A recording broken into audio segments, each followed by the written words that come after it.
All right, well, thank you all for making it here to the lunch session.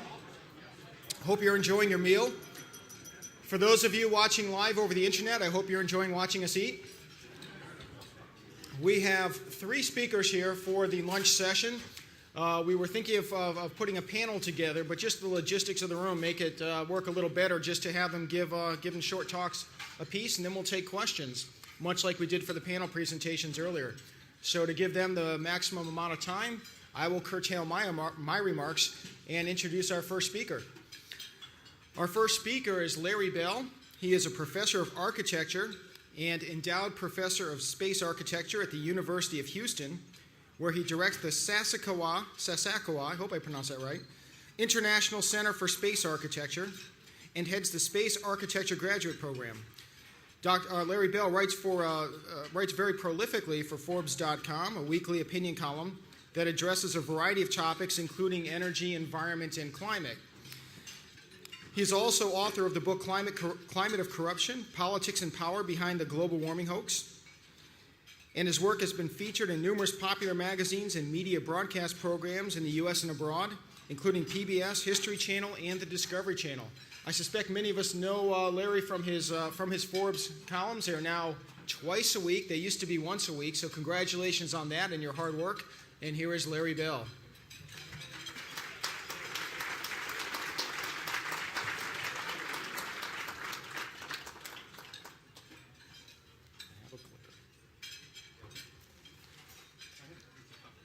Okay, I'll just put it right here for you.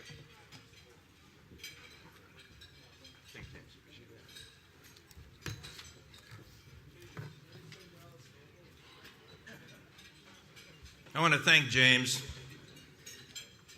for inviting me, and it's quite an honor to be here. I'm very flattered to be at this event with so many people that I really come to know and admire and appreciate over the years. Hi, Pat.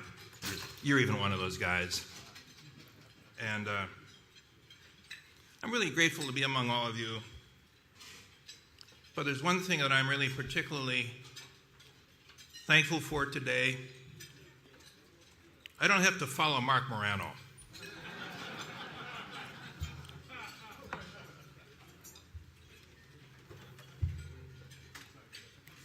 First, I want to admit I'm not a climate scientist. I claim no expertise, although I try not to write dumb things about it if I can avoid it. I'm a space guy. And as I've noticed, a lot of you, and I have seen this at previous conferences where we talk about climate scientists, and it seems like there's so many different kinds of people associated with this whole issue: engineers, scientists, economists, space guys. And I think that's really marvelous because I think it's such a holistic issue that we have to look at it from a multidisciplinary perspective. Since I write quite a lot with my colleague James Taylor and Pat Michaels and others at Forbes, you might imagine that I have a lot of really inside information about things that most folks just don't have. And I'm going to share something. I'm bound to secrecy not to reveal where I got this information. But you can trust me, it's probably not true. I heard from some contacts that astrophysicist Heinrich Stensmark, astronaut physicist Walter Cunningham, geologist, astronaut Jack Schmidt, and Joe, who gave such a stunning talk this morning, Joe Bastardi, went camping together. And they set up, a lot of people don't know the story. Even some of them don't know it.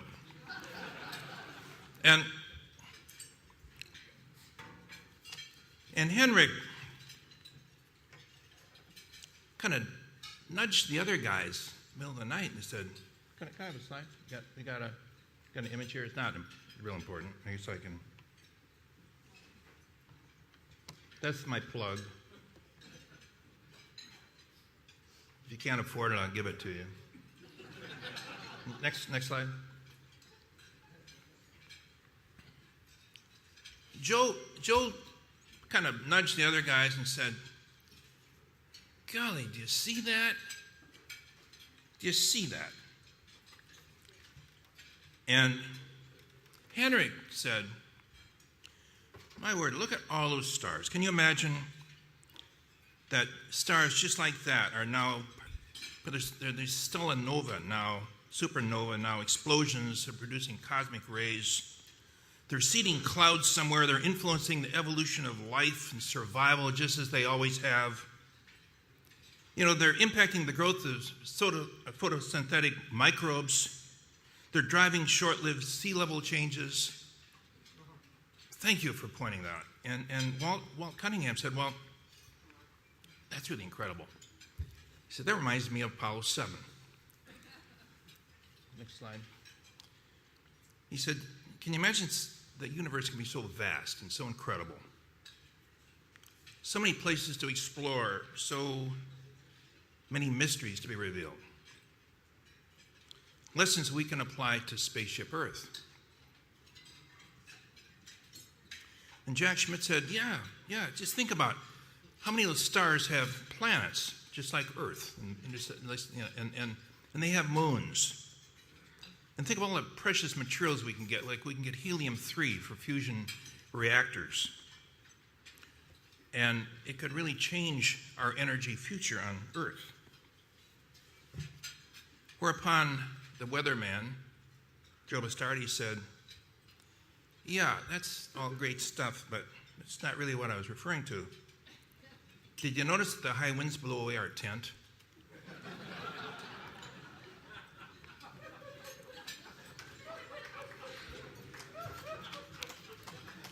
Actually, I never really thought much about climate or really cared much about this subject until a few years ago.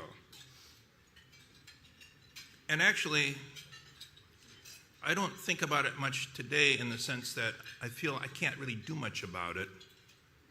And hopefully there are a few things I might be able to influence in small ways with my life.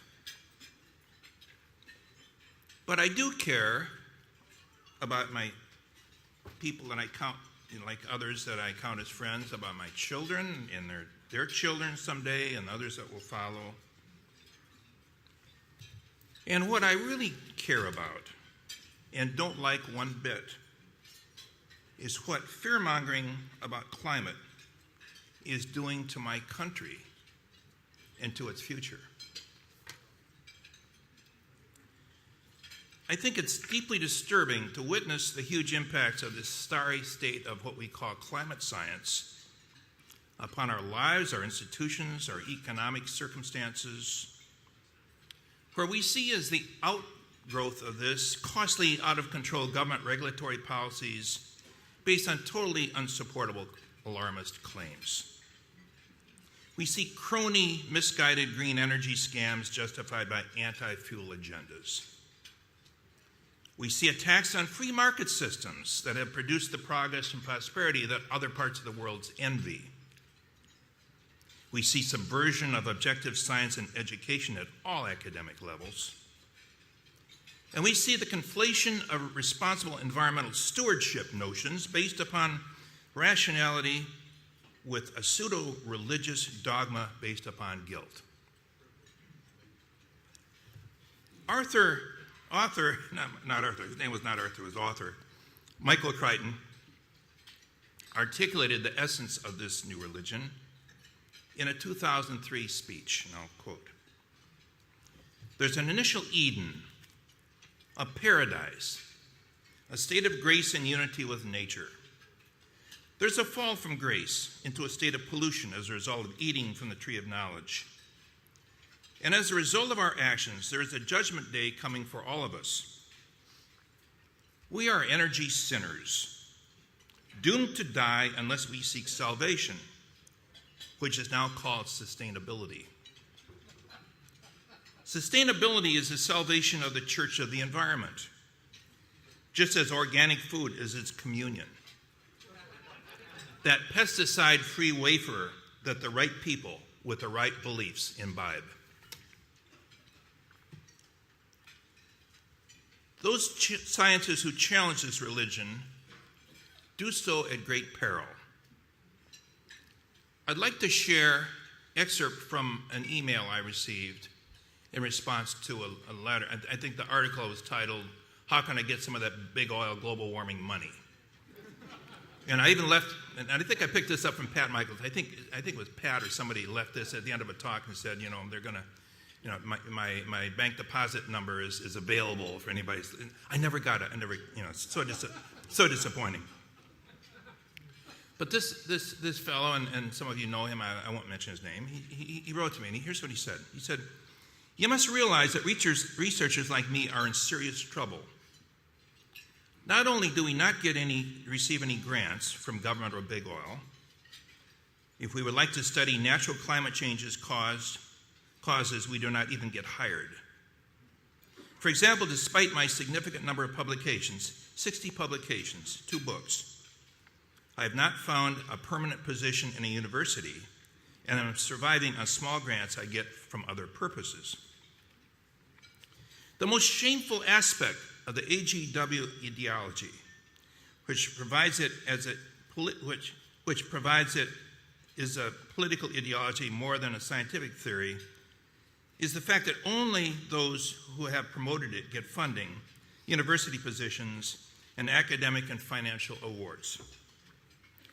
Those who have opposed the theory or simply wish to investigate the issues from alternative points of view are routinely discriminated against, with careers destroyed to a lack of funding opportunities, and defamation so that nobody wants to hire them. You can imagine how many emails I have received from other scientists," he's saying this, "who have told me they were keeping silent for fear of losing their jobs. It is lamentable that so many truly brave, dedicated, competent scientists continue to be attacked through carefully orchestrated denigration campaigns. A number of you are amongst us today. And thanks to you, the non-AGW-assisted tide of public opinion seems to be finally turning. Senator John Kerry, whose civil servant James Hansen had famously endorsed for his 2004 presidential run, recently acknowledged this political climate change when he was dismayed by what he referred to as the Flat Earth Caucus of global warming skeptics. And he said, "Even amid the Tuesday Group, a bipartisan bloc of lawmakers, mostly Democrats, who are interested in energy issues, you can't talk about climate now. People just turn off." He said, "It's extraordinary. Only for national security jobs will they open their minds." Speaking of flat earthers, isn't it strange that some of them are here today and some of them really should know better?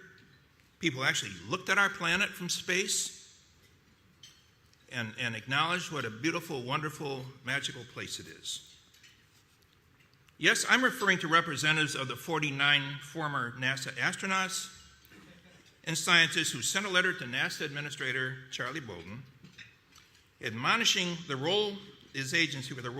role in advocating a high degree of certainty that man-made carbon dioxide is a major cause of climate change, while neglecting basic empirical evidence that calls the theory into question. It was signed by a group that includes 7 Apollo astronauts, 2 former Johnson Space Center directors, and their letter cited irresponsible and embarrassing performance of the NASA Goddard Space Institute under Hansen's influence. It charged that NASA in general, and GISS in particular, have failed to make an objective assessment of all available scientific data on climate change. They further charge that NASA is relying too heavily upon complex climate models that have proven to be scientifically inadequate for climate predictions. And you know what? For a bunch of non-climate scientists, they seem to have a pretty good grasp on things, I would think. And isn't it remarkable that some prominent former alarmists are finally recognizing this? Like James Lovelock, who, for example, he's a great guy, a 92-year-old guy, amazing scientist. But it wasn't so long ago, as recently as 2006, that he said, before this century is over, billions of us will die, and the few breeding pairs of people that will survive will be in the Arctic where climate remains tolerable. More recently, he acknowledges that we don't know what the climate is doing. We thought we knew 20 years ago. That led to some alarmist books, mine included, because it looked clear-cut, but it hasn't happened. The climate is doing its usual tricks. There's nothing much happening now, yet even though we were supposed to be halfway towards a frying pan world by now. He added, the world has not warmed up very much since the last millennium. 12 years ago is a reasonable time. Yet the temperature has stayed almost constant, whereas it should have been rising. Carbon dioxide has been rising, no question about that. Then there's Franz Fahrenheit, founder of Germany's environmental movement, who headed the renewable energy division of his country's largest utility company. After digging into IPCC's 2007 report, he was horrified by the gross incompetence and dishonesty he found. Fahrenheit concluded that, quote, IPCC decision makers are fighting tooth and nail against accepting the roles of the ocean, sun, and soot. Accordingly, IPCC models are completely out of whack. The facts need to be discussed sensibly and scientifically without first deciding the results. Rapidly growing public skepticism regarding hysterical climate crisis claims is putting the culprits finally in a big sweat. As doom and gloom population bomb author Paul Ehrlich stated in a 2010 Nature editorial, when I mentioned this in an article, his quote, and Forbes bleeped out a couple letters of one of the offensive words, but since it appeared in Nature in an editorial, I should be able to quote it to you. We're all adults. Everyone is scared shitless. Some of you remember that Ehrlich had predicted in 1968 that carbon dioxide produced AGW would create worldwide crisis in food supply, leading to major economic failures by 2000, with famines killing as many as 1 billion people by 2100. That theory was based upon work that had been done by none other than science czar John Holdren, on a premise that global warming would speed up air circulation patterns, bringing Arctic cold further south and Arctic cold Arctic cold further south and Antarctic cold further north. Yep, global warming would produce the next ice age. So if alarmists are getting even more alarmed about being called on their fear-mongering, engendered climate and energy policies, I think they've got very good reason to panic. After billions of dollars have been squandered on their frenzied folly, there may be a real man-caused hell to pay. Thank you very much.